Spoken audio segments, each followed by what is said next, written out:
底为什么 JDM 这么迷人，让一台定影的车可以卖到3000多万？我们来看看用一辆30年的老车，如何可以拿到7个冠军。嗨，这里是优米撩车，我是优米 UMI， 今天要撩什么呢？来欢迎我们的车主，介绍一下这一台是什么车吗？这台是240SX，就是人家俗称的 S13，号称有女神之称的漂移女神的史努比亚。不觉得这台车长得很像 R7吗？因为同样是氙灯，对，一样都是有眼睛的。像上礼拜啊，拍卖掉韩哥那一台，好像有3000多万嘛。你说那台橘色的 R7，对。你为什么会想要漆成这样？是因为那一台的构想吗？不是，我自己本身比较喜欢的颜色就是橘色，那所以就想说跟黑色做一个搭配。这台车大概历史多久了？有没有20年？这一台车比我还大。你几岁？我现在28。所以它可能有30年。为什么你会想要用30年的老车来改车？应该是说小时候在看人家甩尾的时候，那时候还没有这么多的欧系车，那几乎都是日系车，不是13、14、15，那就是 Mark II 或是推色。13是我觉得最漂亮的，因为它车子不大台，小小的，再加上它有那个氙灯，有一个眼睛。很多赛车手啊都会选那种欧系的车。对，基本上 JDM 还是很多人做选择。我觉得它的底盘的感觉会比欧系车来得好。更适合甩尾吗？对，我觉得更适合甩尾，因为它轻，车轻，再加上指向性好。欧系车呢，当然也可以变得很轻，但是呢，它底盘上先天上的条件没有像日系车这样这么来的利落，马力没有赢啊，但是呢，我觉得底盘的部分，我觉得它是赢欧系车的。会比较游刃有余啦。在台湾玩 JDM 最困扰的地方是哪里？我觉得最困扰的地方应该是验车问题，因为很多改 JDM 一定会改低趴，对，那甚至说会改一些宽体啊，还是爆轨，那基本上这验车就会是一种麻烦。因为我们这是比赛车，所以我们不用验车啊，我们只有出现在赛道上而已，所以我们要怎么改就怎么改。警察也不会抓，要多爆有多爆，对，像我的前轮就很爆。你们看它这个很外八，前面大概有7度，这个是它的宽出来的。我这个宽体它原本不是 S13的，这个是我用86的宽体来改到我的13上。哦，所以这个是一种宽体。哦，13没有这一套宽体，就是86火箭兔的套件，混血儿就对了。当初也是因为想说无聊，就拿来合看看，结果合一下发现蛮帅的。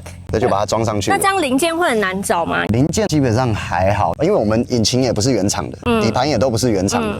对，那如果说原厂车的话，那零件可能会比较难找。哦，对，只有车壳是13，那底盘跟引擎都已经换掉了。对，所以零件上是不会有太大的问题。像我们 JDM 改一些老车啊，可能有人改1年、2年、3年才会完成，都因为要找零件，对不对？对，我这台车就打造了。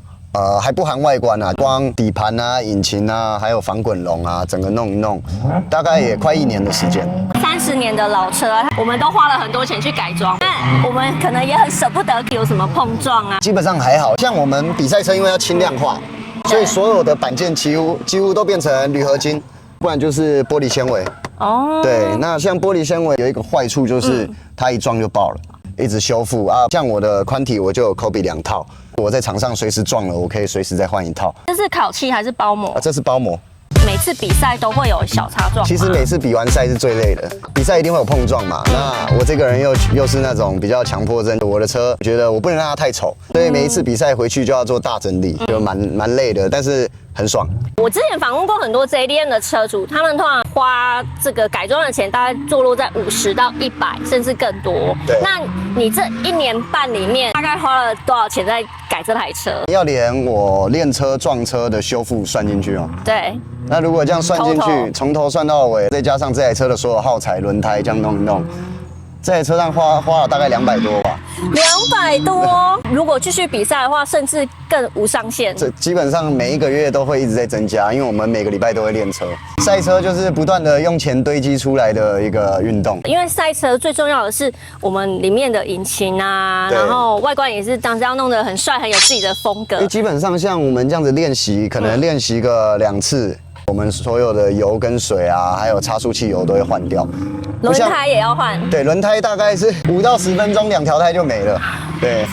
天哪，5到10分钟，你练一个下午，总共要换掉多少轮胎？如果我不休息的状况下，一个下午练掉10条也很简单。我光下一个赛道跑一节，我就不想跑了。我们可以来看一下你的引擎内饰吗？你改了什么？可以啊。我们来看看用一辆30年的老车，如何可以拿到7个冠军。你真的是细节控哎，你连这个全部都是橘色的。对啊。你做了什么有别于一般车街车的不一样的改装吗？这一颗其实就是 Lexus LS 430的引擎，对，那它叫3UZ。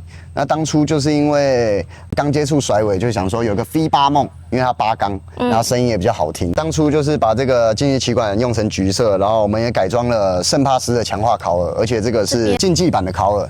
它会让你的转速攀升的更顺畅，然后油门反应变得更好。我改一台 Link 的电脑。我是用 Renco 的香菇头，然后避震器呢，我是用 Yellow 的 2-way 的氮气瓶避震器，低拿口的大角度，整座都换上了。车大概只有快300匹而已。天哪，是在跟我开玩笑吗？300匹还可以拿7个冠军，运气好。你拿了这么多的奖杯，你都会怎么保存它？我家里有一个算是我的战机墙，对，那上面都会摆满我的奖杯，还有我每一次比赛的车手证啊，然后号码贴啊，每一次比赛留下的东西我都会放上去。哦，顺便记录一下自己这一段路，可以走得多远这样。我本业是魔术师啊，我之前也会出国比赛，然后我拿回来的奖杯，你知道我拿来干嘛吗？拿来喝酒，拿来放牙线。因为每天吃完饭都要用到牙线啊，然后每次都要装到盒子很麻烦，然后我那个奖杯它的口就是很大，就是那种很传统的奖杯，我就把所有牙线都丢进去这样。然后我还有朋友他是把它当烟灰缸。那等我拿到差不多100个以上，我就拿来当烟灰缸好了。哦，阳台放一个，或是拿给我的小狗狗吃饭。哦，喝水。对，喝水，就是要有这种底气，对不对？来擦汗擦汗。各位车友们，你们觉得玩 JDM 改老车到底是男人的浪漫还是浪费呢？来底下留言告诉我，记得帮我订阅、分享、开启小铃铛哦。